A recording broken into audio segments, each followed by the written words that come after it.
Ja ha arrencat la 8a edició del Març Gastronòmic, les jornades gastronòmiques del Pota Blava i la Carxofa Prat, organitzades per l'Associació de Gastronomia i Turisme i l'Ajuntament del Prat, que donen l'oportunitat de degustar menús elaborats amb aquests dos productes locals durant tot un mes a la més d'una trentena de restaurants que hi participen.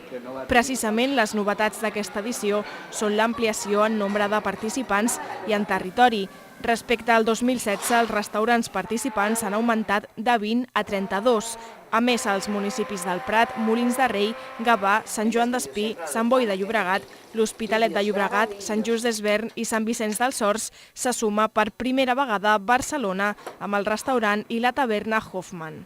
Una de les novetats de les jornades gastronòmiques d'aquest any és el fet de que participin tants restaurants del nostre entorn, però de fora del Prat. I això ho valorem molt positivament perquè el que ens fa és, per una banda, treure la marca Prat fora de la nostra ciutat i, a part, el fet de que els altres restauradors que no tenen tan interioritzat aquest orgull de producte propi sí que l'interpretin com un producte que poden fer-lo servir per plats i propostes d'alta gastronomia, com ens estem trobant a la guia de la campanya d'aquest any, doncs la veritat és que ens fa sentir molt orgullosos. Campanyes gastronòmiques com aquesta són la millor manera de donar a conèixer els productes locals i atreure gent d'altres territoris. En aquest sentit, amb aquestes jornades es pretén que restaurants de fora de la ciutat comencin a incloure de manera habitual aquests productes a la seva carta.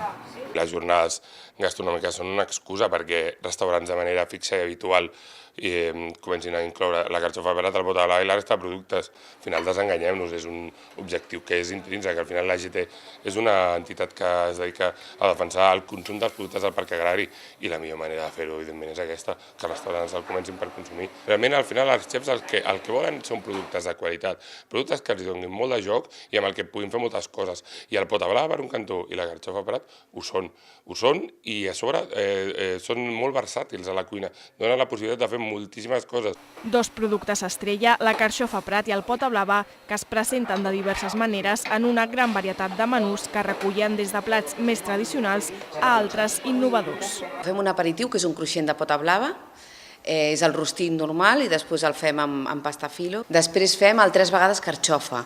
La crema de carxofa, fem un amús, un tipus flam de carxofa i després fem unes xips.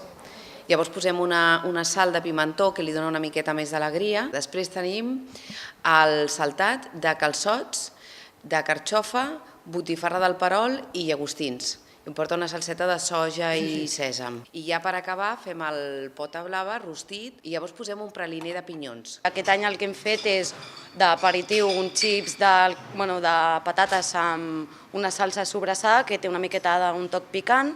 Després de primer un milfulls que porta el que és la carxofa amb pernil, pinyons, i de segon hem fet dues opcions, el parmentier de Pota Blava o el bacallà estil a la vila. Hicimos un tartar de tomate con anchoas, hicimos un rape marinado, ¿sabes? También con viruta de alcachofa, hicimos un timbal de arroz, ¿sabes? Con pollo Pota Blava y hicimos un salteado de calmarcitos con gambas. Poden consultar tots els restaurants participants i els seus menús al web que apareix en pantalla.